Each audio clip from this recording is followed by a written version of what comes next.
Vamos a estar viendo la segunda sección de este capítulo que habla acerca de la unidad, ¿sí? Vamos a leer Efesios capítulo 4, versículo 7 al versículo 16. Pero a cada uno de nosotros se nos ha concedido la gracia conforme a la medida del don de Cristo. Por tanto, dice: cuando ascendió a lo alto, llevó cautivo un gran número de cautivos y dio dones a los hombres. Esta expresión ascendió, ¿qué significa? Sino que él también había descendido a las profundidades de la tierra. El que descendió es también el mismo que ascendió mucho más arriba de todos los cielos para poder llenarlo todo.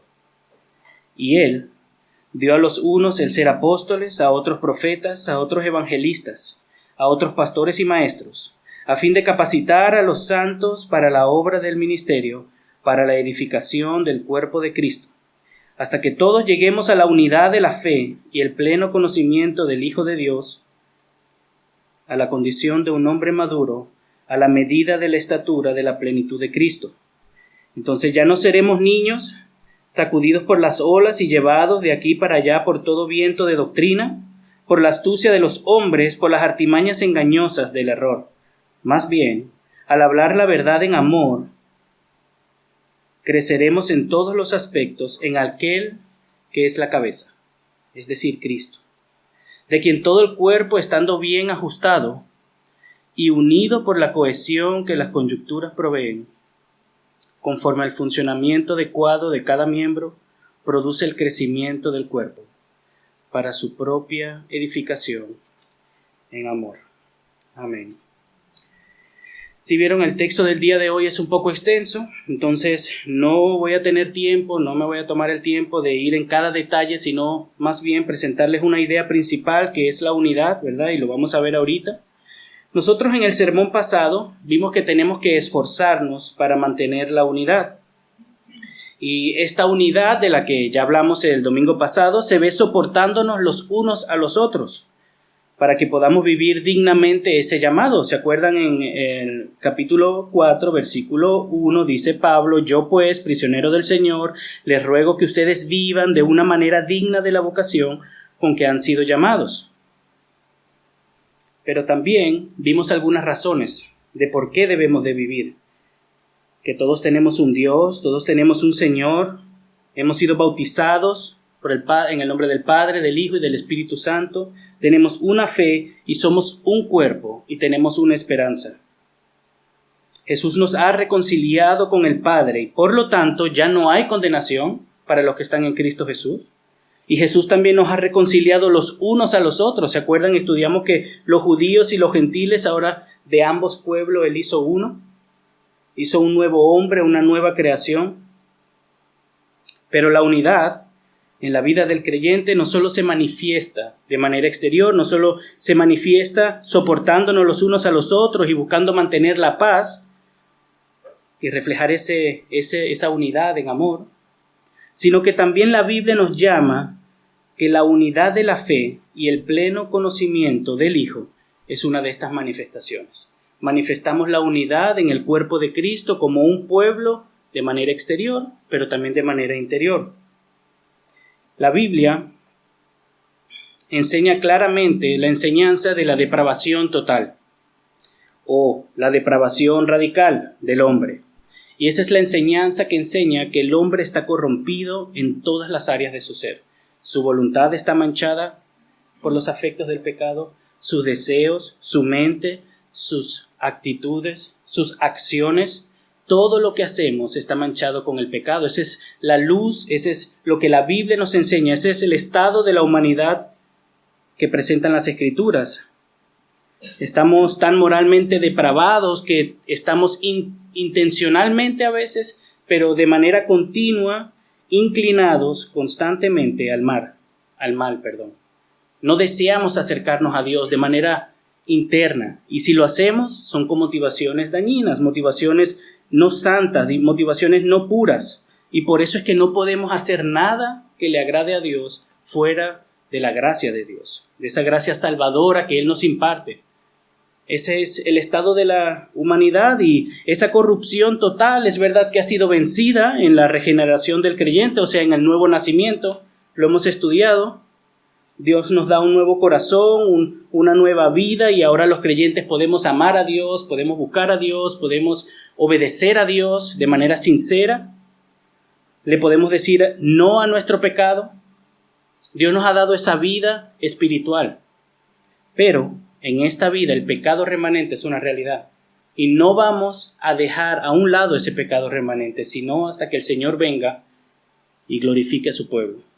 Así que hay que aprender a convivir con este pecado remanente. Y así como se nos hace difícil mantener la unidad, esforzándonos, ¿verdad?, soportándonos los unos a los otros, porque es en contra de nuestra carne, también de la misma manera se nos hace difícil guardar la unidad en la fe, de mantener esta unidad los unos a los otros, de someternos a las enseñanzas de las Escrituras. Es contrario a nuestra carne y por eso nos cuesta tanto.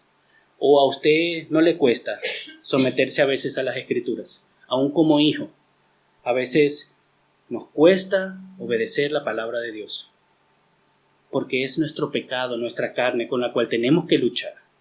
Es el pecado remanente que queda en nosotros. Pero en esta porción Pablo nos recuerda que gracias a Cristo, gracias a que Él murió en nuestro lugar y nos salvó, resucitó, hemos recibido dones, gracias, para la edificación y la capacitación de la iglesia, del ministerio, para que no andemos de un lado a otro dejándonos llevar por falsas enseñanzas, sino para que podamos crecer en madurez y edificarnos en amor, y así poder llegar a esa unidad de la fe, ese completo conocimiento de Cristo que hemos visto en este pasaje. He dividido este sermón en 3 puntos. El primer punto principal es que Pablo nos enseña que hemos recibido dones, eso es lo primero que vamos a ver, pero también nos enseña que hemos recibido dones para la edificación del cuerpo de Cristo y para capacitarnos para el ministerio. Nuestros dones que se nos han sido dados, como dijo el pastor ahorita, no es para nuestro bien, sino para el servicio de la iglesia, para edificarnos los unos a los otros, para glorificar a Dios con nuestra vida. Segundo, vamos a ver que Pablo enseña que Dios nos ha dado estos dones con un fin, que lleguemos a la unidad de la fe, que podamos conocer a Cristo, el Hijo de Dios, de manera más plena, o sea, ser un hombre maduro. Y también, por último, vamos a ver en el tercer punto que Pablo nos enseña que Él hace esto para que no estemos deambulando por ahí, para que no nos dejemos llevar por las falsas enseñanzas, ideologías, por las mentiras, los engaños de las personas, falsos maestros, nuestro corazón pecaminoso. Dios mismo procura guardar nuestro corazón y nuestra mente. Pero antes de ver esos 3 puntos, leamos nuevamente los versículos del 8 al 10. Dice así la palabra de Dios. Por tanto, dice, cuando ascendió a lo alto, llevó cautivo un gran número de cautivos y dio dones a los hombres. Esta expresión ascendió, ¿qué significa? Sino que Él también había descendido a las profundidades de la tierra. El que descendió es también el mismo que ascendió mucho más arriba de todos los cielos para poder llenarlo todo. Y aquí, hermanos, si nos fijamos, es como que si Él abre un paréntesis, ¿verdad? En el versículo 7 dice, pero a cada uno de nosotros se nos ha concedido la gracia conforme a la medida del don de Cristo. Y en verdad seguiría la misma idea en el versículo 11. Esto es como un paréntesis que hace. Aquí lo que Pablo hace es citar el Antiguo Testamento y nos recuerda nuevamente que Cristo, el Evangelio, es el centro de las Escrituras y que es su cumplimiento. ¿Por qué? Porque está citando un versículo que habla acerca de aquel que descendió y ascendió y trajo dones. ¿Quién si no fue ese, sino Cristo? Entonces lo que Pablo hace aquí es citar un versículo para apuntarnos a Cristo con el Antiguo Testamento. Y no me gustaría, ¿verdad?, entrar en temas de interpretación porque hay algunas posturas diferentes y pues no tengo el tiempo para eso, no es la idea del mensaje. Entonces simplemente les voy a leer más tarde una cita. Pero es solamente por la gracia de Jesús y la obra redentora que nosotros podemos tener unidad en medio de la diversidad. Normalmente, el ser humano busca unidad en las cosas que los unen. Y si hay algo que no me conviene, me aparto. Pero en Cristo es posible tener unidad en medio de la diversidad, y una unidad sincera, una unidad real, una unidad amorosa, sacrificial. Fuera de Cristo es más complicado, es por conveniencia. Y cuando ya no me conviene, yo lo dejo. Pero en Cristo no. En Cristo, por la gracia de Dios, por su misericordia y por su obrar en nosotros, podemos mantener la unidad en medio de la diversidad. La salvación es del Señor. Él nos salvó en Cristo Jesús y nos está santificando por medio del Espíritu Santo. Y esa santificación se ve cuando Dios crea el carácter de Cristo en nosotros. Él nos está modelando a su imagen. Eso lo vemos en Romanos capítulo 8, versículo 29, porque a los que de antemano conoció, también los predestinó a ser hechos conforme a la imagen de su Hijo, para que Él sea el primogénito entre muchos. ¿Se acuerdan, hermanos? Hace unos domingos atrás, y creo que el domingo pasado también les nombré algunas de las bendiciones del nuevo pacto. Es que Dios nos va a hacer su pueblo, Él va a ser nuestro Dios y va a hacer que andemos en sus caminos. Son promesas que Dios nos ha prometido, y de esa manera es que el cristiano es llamado a vivir hoy en día. Y una manera de cómo evidenciamos eso es por medio de la unidad. Dios no ha dejado a su iglesia a la deriva. Jesús es nuestro Señor y es la cabeza de su iglesia, y como Señor y Rey cuida a su iglesia, protege a su iglesia, ama a su pueblo. Entonces aquí les voy a citar a un pastor, teólogo, una cita un poco extensa, de Armin Panning, más que todo para evitar esta controversia, ¿verdad?, de las posturas. Hay diferentes personas que piensan cuando la Escritura dice que Él descendió a lo más profundo de la tierra, que es el infierno. Y pues nosotros vemos ahí algunos problemas teológicos, ¿sí?, de que el Señor descendió al infierno. Entonces, hemos adoptado también en nuestra confesión de fe que Él descendió a lo sumo, ¿verdad?, en la tumba. Nosotros creemos que el Señor Jesús vivió en nuestro lugar, murió y resucitó, pero el tiempo que estuvo muerto estuvo en una tumba por 3 días, ¿verdad? Pero no solamente Él descendió a lo sumo en ese sentido, sino también en el sentido de que Él estaba allá arriba en los cielos, en el santo lugar, y descendió aquí, donde había pecado, donde había miseria, ¿sí? Entonces, escuchen esta cita. Entonces, Pablo estaría hablando del descenso de Cristo a la tierra para ser nuestro sustituto, para llevar una vida perfecta y para morir una muerte inocente por nosotros, para poder decir consumado es. Había terminado su lucha mortal con Satanás, el pecado y la muerte. Había vencido y conquistado estos grandes enemigos que por tanto tiempo nos habían tiranizado y habían mantenido a nuestra raza pecadora como rehén. En su ascensión, la de Cristo, Él era el amo y Señor en procesión triunfal sobre estos 3 males que ya estaban vencidos. Ya no pueden impedir que Cristo ejecute su plan establecido de hacer que las buenas nuevas del Evangelio sean llevadas a todo el mundo. Pequeño paréntesis. Por eso es que nosotros decimos que el enemigo está atado, porque ya él no puede impedir, ya él no puede hacer nada para que el Evangelio avance. Claro que lo obstruye, nuestro pecado lo obstruye, pero el Evangelio va a ser predicado a todas las naciones. Eso es otra promesa. Sigue el autor. Resucitado, ascendido y sentado a la diestra del Padre, ahora Cristo llena todo el universo. Él está a cargo de todo, pero la maravilla de todas las maravillas es que se digna a darnos a nosotros, los mortales, una parte en su gran plan de hacer que la iglesia se extienda a todo el mundo. Para capacitar a su iglesia para esta tarea importante, les dio dones a los hombres. Estos dones son las medidas que su gracia ya había determinado que sus representantes necesitaban para llevar a cabo varias tareas.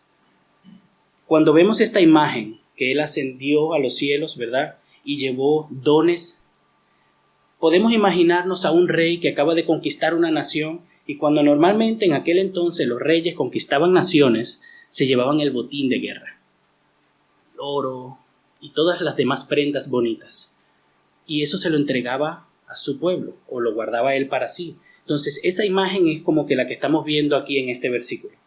Cristo venció, Cristo triunfó ante el enemigo, ante la muerte, ante Satanás, ante el pecado, y llegó victorioso en su ascensión y repartió dones a los hombres para que nosotros participáramos de esta misión, evangelizar a las naciones y predicar su evangelio.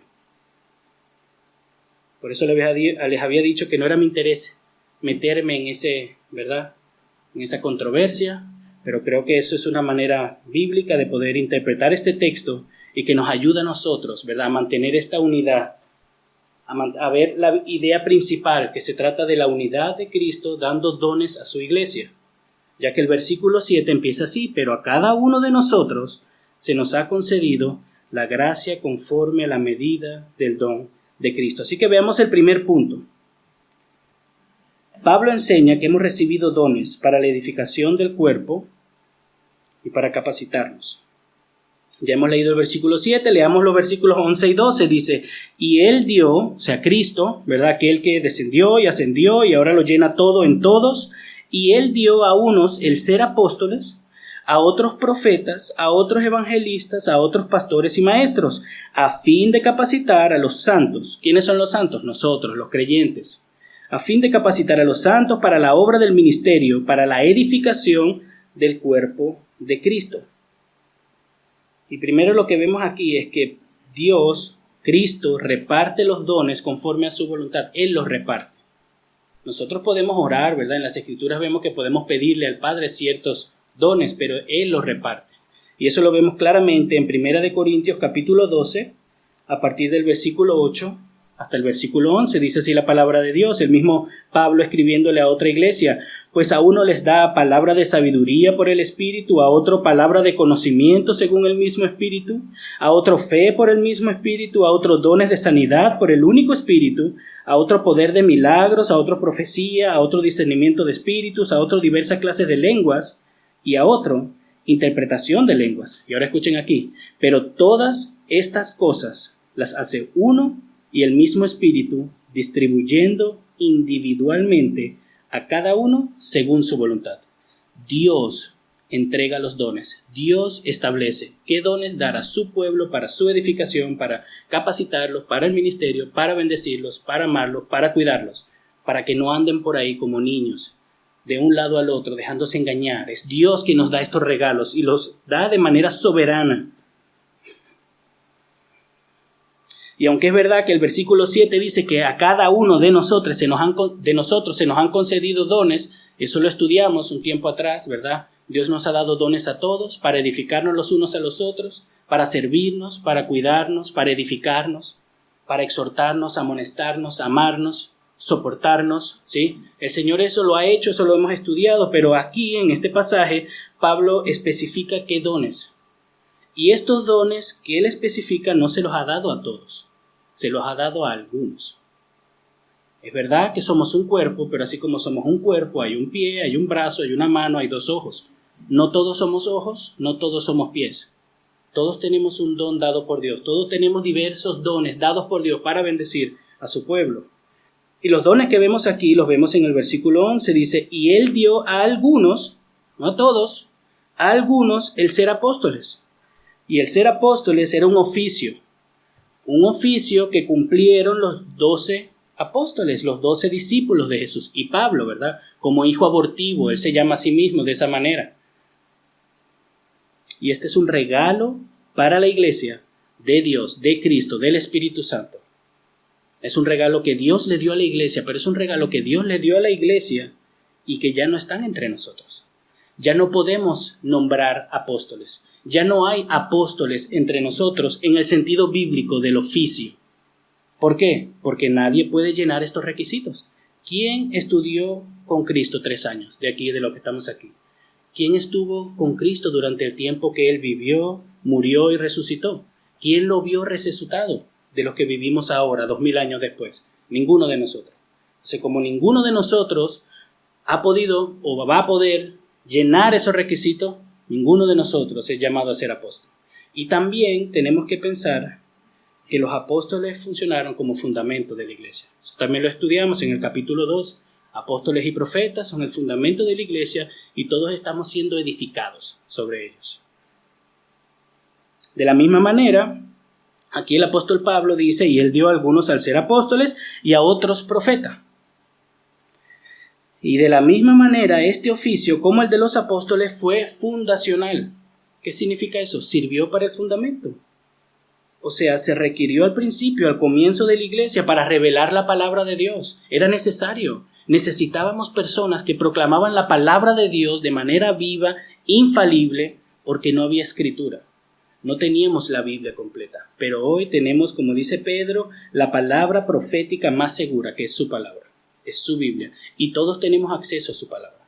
Por eso, este don de profeta o este oficio de profeta y oficio de apóstol ya no son necesarios. No es que no hay personas que hablan de parte de Dios. Claro que sí, mientras predicamos la palabra de Dios, hablamos de parte de Dios. Siempre que ustedes le hablen a un hermano y le dé un consejo, conforme a la palabra de Dios, está haciendo ese profetizar, de consolar con la palabra de Dios. Pero no hay profetas y no hay apóstoles. Sí podemos enviar a personas a plantar iglesias, ¿verdad? Todo eso lo podemos hacer, pero el oficio de apóstol y profeta era fundacional. Y como ustedes saben, en una casa o en un edificio el fundamento se pone primero y no 3 veces, ¿sí? O se pone una vez y después del 5º piso se vuelve a poner otro fundamento. No, el fundamento es uno. Es lo primero que se pone, tiene que estar sólido. También vemos más adelante el don de los evangelistas. Y bueno, aquí, como los otros dos, es uno de estos dones que fueron regalados a la iglesia en sus comienzos. ¿Y cómo podemos saber que no hay evangelistas como tal? Porque no hay requisitos para el oficio de evangelista. La Biblia nos llama a nombrar pastores, a nombrar diáconos, nos da los requisitos y cuáles son los requisitos que deben de guardar y cuáles son las funciones que deben de cumplir en el ministerio, en la iglesia, pero no dice lo mismo acerca de los evangelistas. Entonces tenemos que concluir que de la misma manera este oficio era fundacional y no para nosotros. Esto no significa que no tenemos el llamado de evangelizar. Todos nosotros que hemos creído en Cristo Jesús tenemos la responsabilidad de predicar el evangelio. Es nuestra comisión, nuestra gran comisión. Debemos de expandir el reino de Dios predicando el evangelio a las naciones. Algunos van, algunos se quedan, algunos predican en otros países, algunos empiezan a predicar en su casa. Todos deberían de predicar en su casa. Pero evangelizar no es lo mismo como el don del evangelista, ¿sí? Todos tenemos que predicar el evangelio, pero no hay evangelistas como en ese entonces. En ese entonces, hermanos, vivían en países diversos, otros idiomas, regiones no alcanzadas. Hoy en día es diferente. Vivimos en otra época de la iglesia. Por último, tenemos pastores y maestros. Déjenme leer nuevamente el versículo 11. Dice, y él dio a algunos el ser apóstoles, profetas, a otros evangelistas y a otros pastores y maestros. Y aquí todos diríamos que hay 5, ¿verdad? Porque yo sé que algunos así fueron enseñados, igualmente yo. Normalmente se ven o se dice que aquí hay 5 ministerios, pero en verdad son 4. La realidad es que son 4 porque pastor y maestro van unidos. Todo pastor debe de ser un maestro. Si un pastor, un anciano, no es maestro, no puede ser pastor. Es la cualidad que lo diferencia entre ser un obispo y ser un pastor.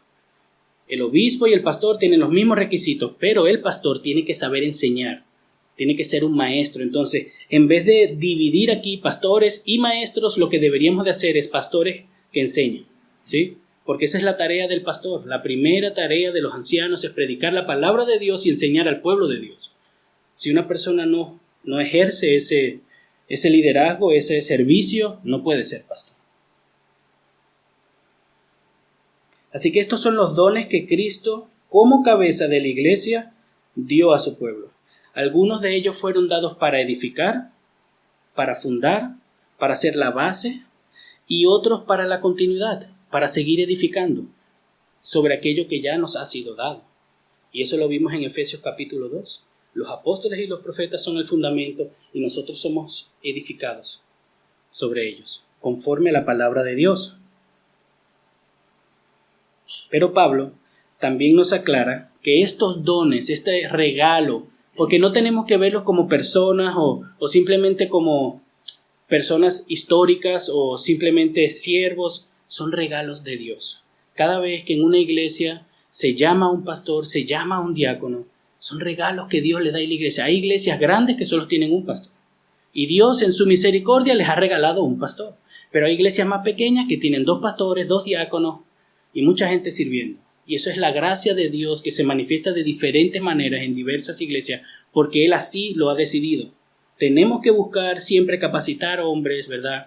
Orar por eso, que el Señor envíe más obreros, pero es Dios quien da los dones. Y nosotros tenemos que recibir esos dones como regalos de Dios. Pero nos dice que son para edificación y capacitación, no para exaltarnos, no para ir por ahí cobrando dinero, no para hacernos un nombre, no para quitarle el centro de Cristo, sino para edificar a su iglesia y capacitar a los santos, a los que estamos aquí. Eso lo vemos en el versículo 12.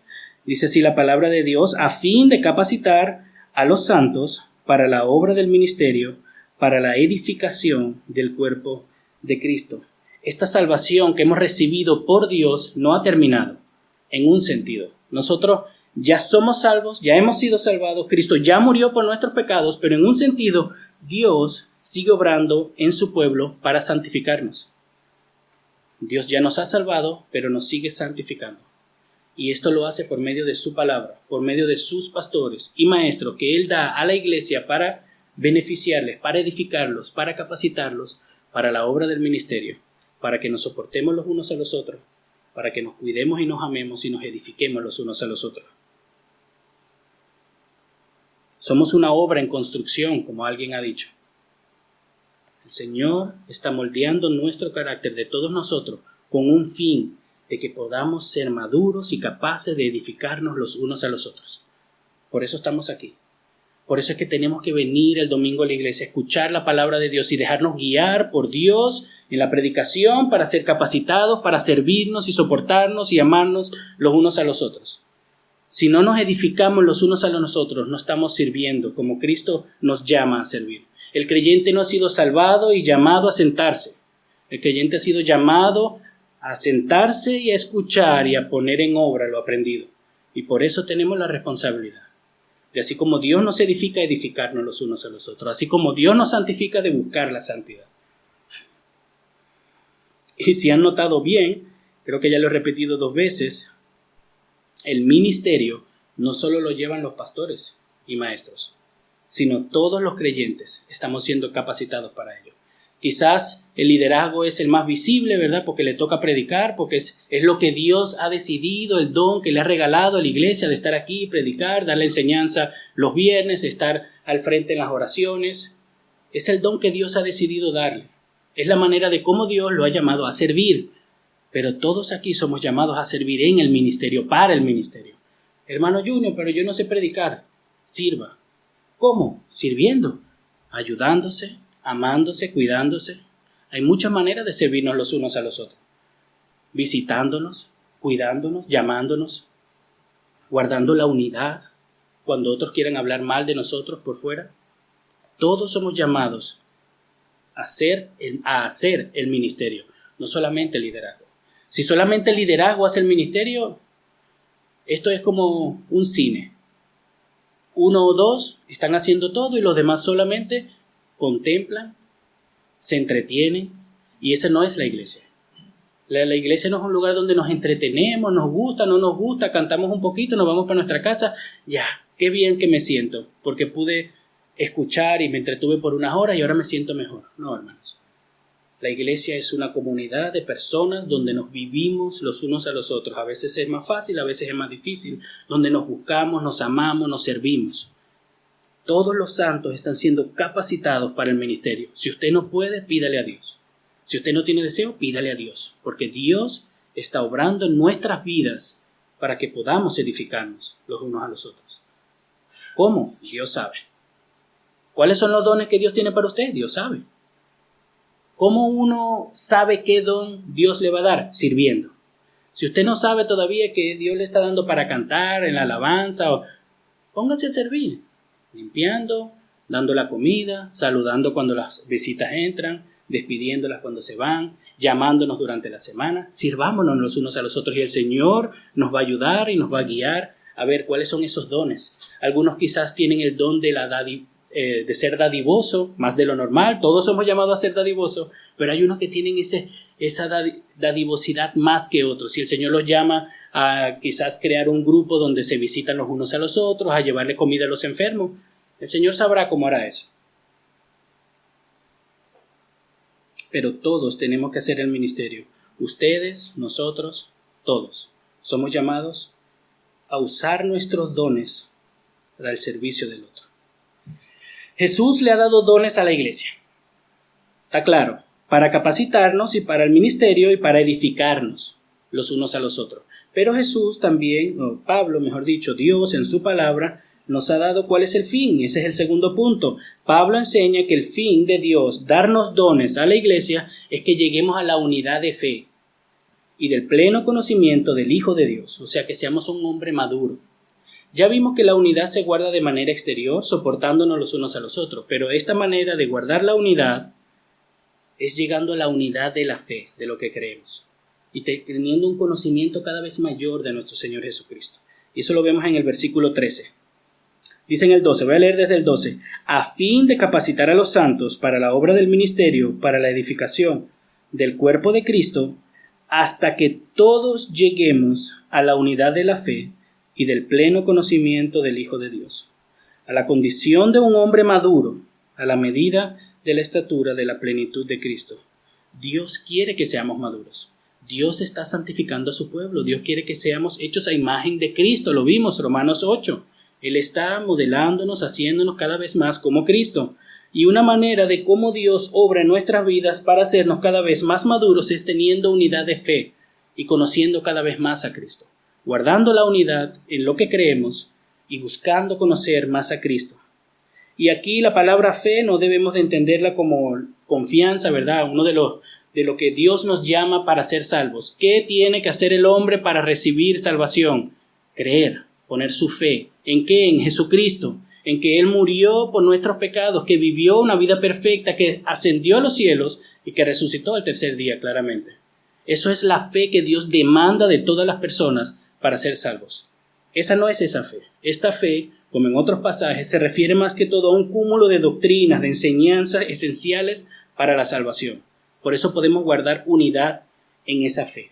Hay enseñanzas que Dios ha establecido, ha declarado, ha revelado en su palabra, que nosotros tenemos que creerlas para guardar unidad, para poder llamarnos cristianos. Si no las guardamos, no somos cristianos. Como les decía al principio, Dios está interesado en que nuestra unidad sea guardada de manera externa, o sea, que nos llevemos bien. Imagínense eso, viene una visita y nos ve discutiendo por cualquier cosa, nos ve como hoy en día, ¿verdad? Se le llaman a las personas tóxicas y ya las banderitas rojas y todo eso. Imagínense que venga una visita y nos ve ahí tirándonos pullas los unos a los otros, mirándonos mal. ¿Qué es eso, hermanos? Si no podemos soportarnos los unos a los otros, no podemos guardar la unidad que Dios ha comprado mediante Cristo y por su sangre en la cruz del Calvario. Esto no es opcional. Nosotros no es que si ustedes quieren guarden la unidad, no. Hemos sido comprados por precio de sangre del Hijo de Dios para ser un cuerpo y esto se evidencia soportándonos los unos a los otros en mansedumbre. Pero también el Señor nos llama a tener una unidad interna, o sea, lo que creemos y a cómo vemos a Cristo, cómo conocemos a Cristo, qué conocemos de Cristo.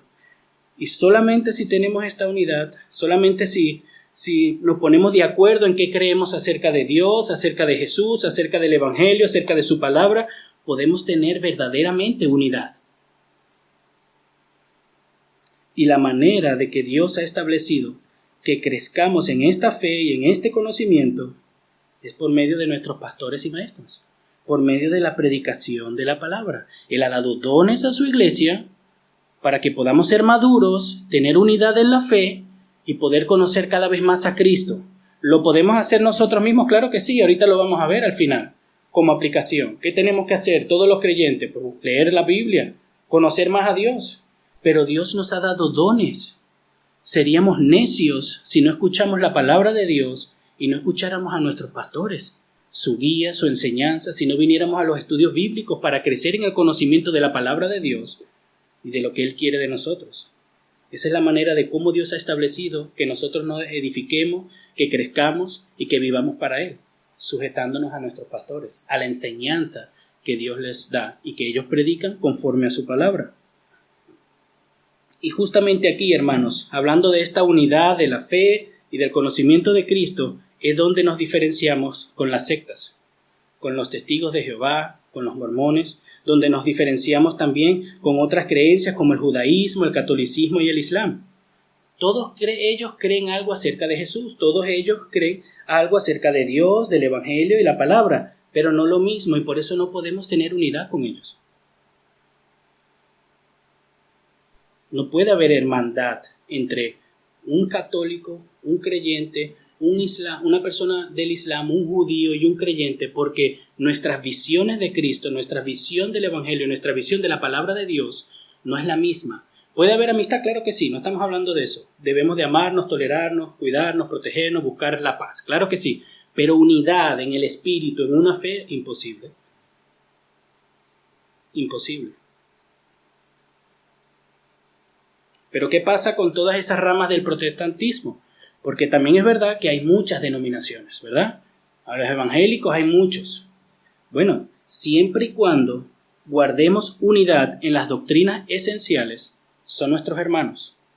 Puede haber diversidad en otras enseñanzas, pero en lo esencial, en lo que debemos de guardar unidad de la fe, en lo que se ha revelado en su palabra, que Dios es trino, Jesucristo es Dios y hombre y vino a morir por nosotros, y solamente por fe, por gracia, podemos ser salvos, que su palabra es infalible y otras demás. Si guardamos esas cosas, tenemos hermanos por todos los lados, en todas las diferentes denominaciones. Y yo sé también que el Señor es un Dios de gracia que puede salvar a mucha gente en muchas naciones que están en otras creencias. Pero en su momento no solamente les da la fe y los salva, sino también que los guía a toda verdad. Hay muchos testimonios que Dios llega y alcanza a personas que están en esas sectas, los testigos de Jehová, mormones, los saca y les puede dar luz, porque eso es lo que Dios está obrando en nosotros. Él mora dentro de nosotros, nos santifica, nos guía a toda verdad y nos une en un espíritu, en una fe, para que conozcamos cada vez más a nuestro Señor Jesucristo. Dios está obrando eso en nosotros, en sus hijos, en los que Él ha salvado en la cruz por medio de Jesucristo.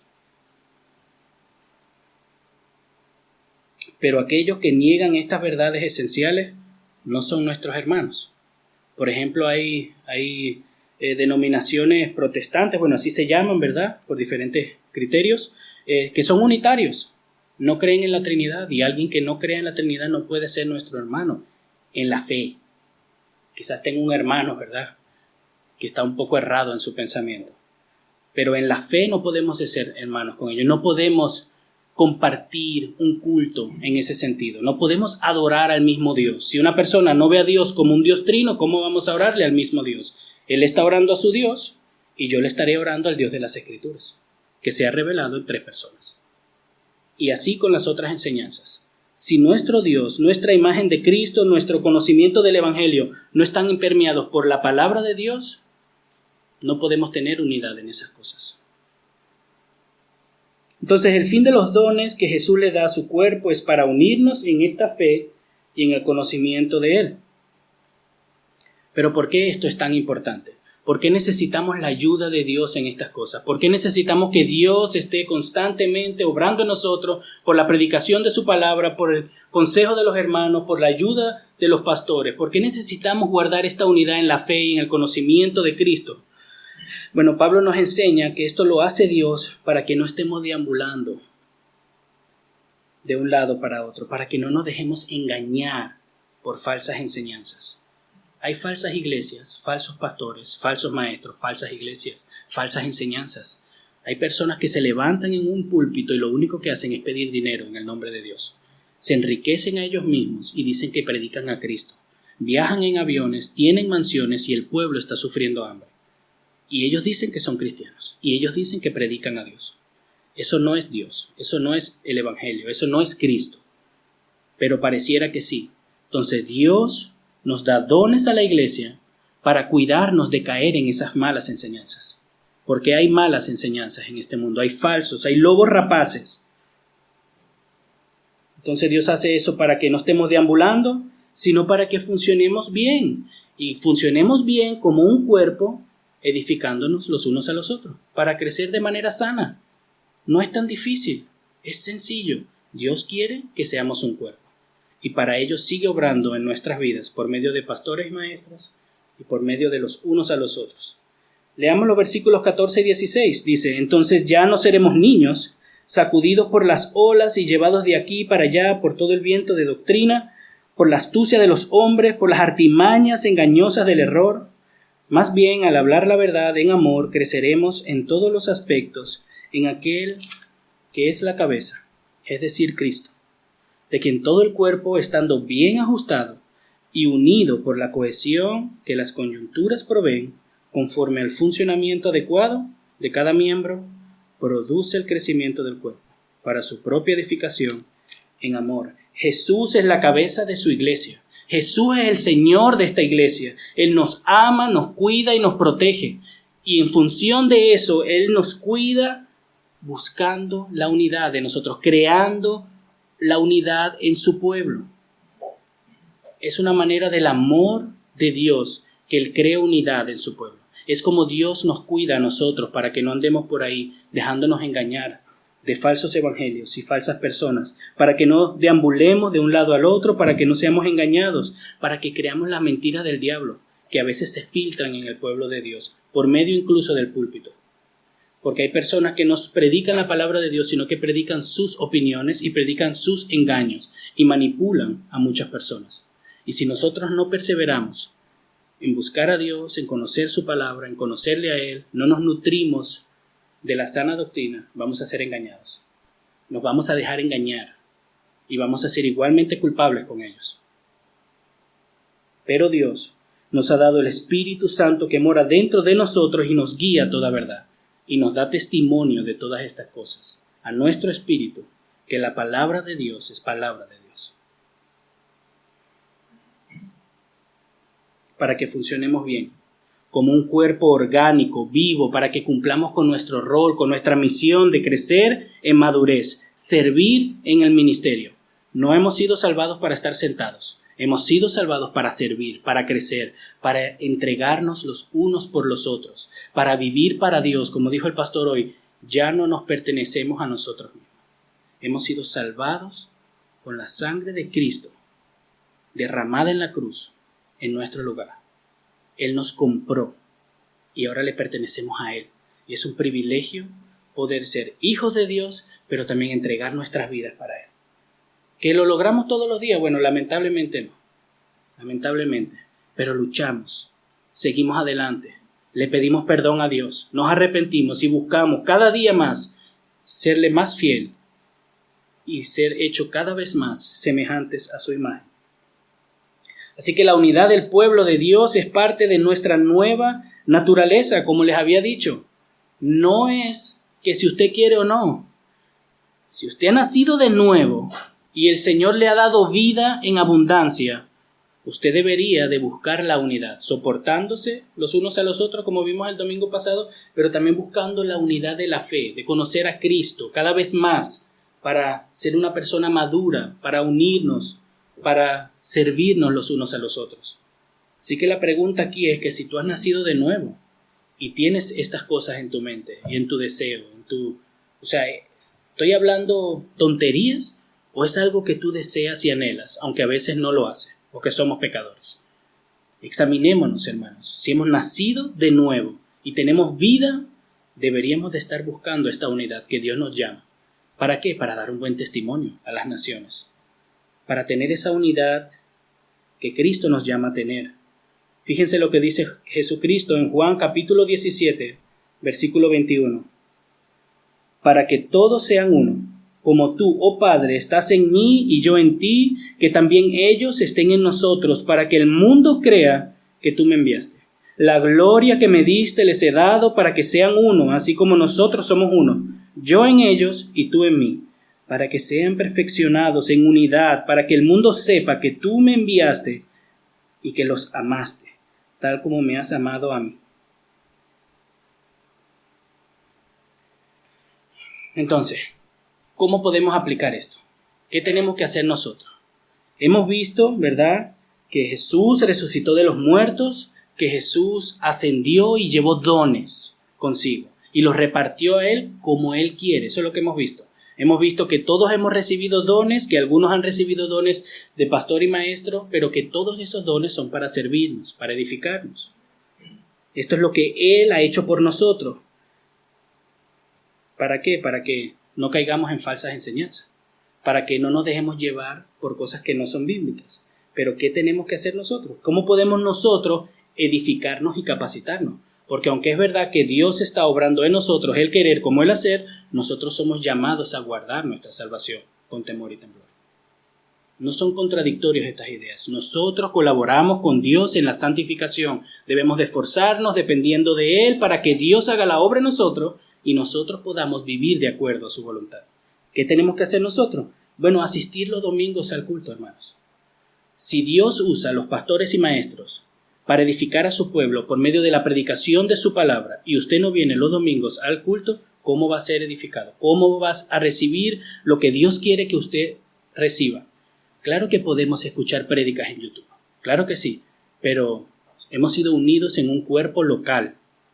El pastor sabe las necesidades de su iglesia, las conoce, y Dios usa nuestras predicaciones para hablarles a sus vidas. Esta predicación está siendo guardada, se va a poner quizás en YouTube o donde sea, y yo no le estoy predicando a personas de otros países, yo le estoy predicando a ustedes, porque el Señor nos ha puesto aquí para bendecirle a ustedes, para alimentarlos a ustedes. De la misma manera, cuando nuestro pastor Ismael predica la palabra de Dios, Dios está hablando por medio de su palabra y nosotros hacemos bien que, viniendo los domingos aquí para escuchar la voz de Dios, por medio de la palabra de Dios, para ser edificados y capacitados para el ministerio. Es la primera cosa que podemos hacer. Lo segundo, asistir a los estudios bíblicos. Hermanos, ¿cómo podemos conocer qué hay en las Escrituras? ¿Cómo podemos conocer más de Jesús? ¿Cómo podemos conocer cuáles son esas enseñanzas esenciales de las Escrituras que Dios nos llama a mantener, a contener y esas convicciones firmes que debemos de tener? Viniendo a los estudios bíblicos. Estamos usando un buen material para dar enseñanza. Hemos visto infinitud de enseñanzas acerca de cómo acercarnos a Dios, cómo orar, qué es Dios, cuáles son sus atributos.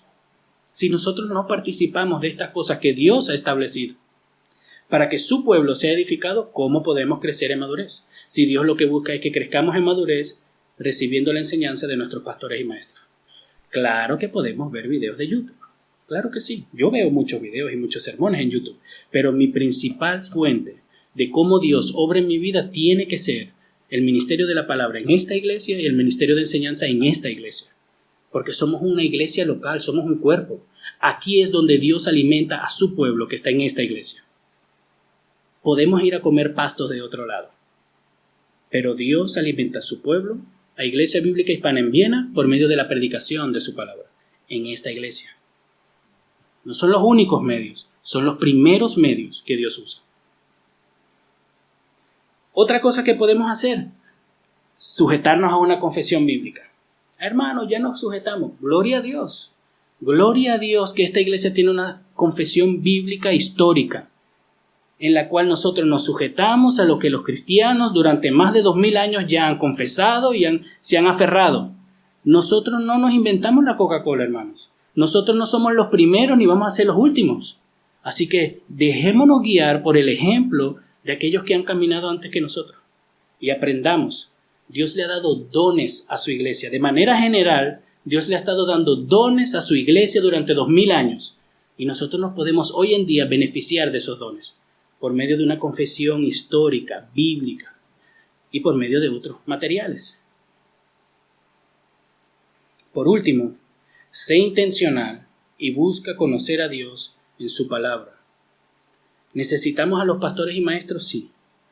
¿Nos necesitamos los unos a los otros? Sí. Pero solo hay un mediador entre Dios y los hombres, Jesucristo hombre.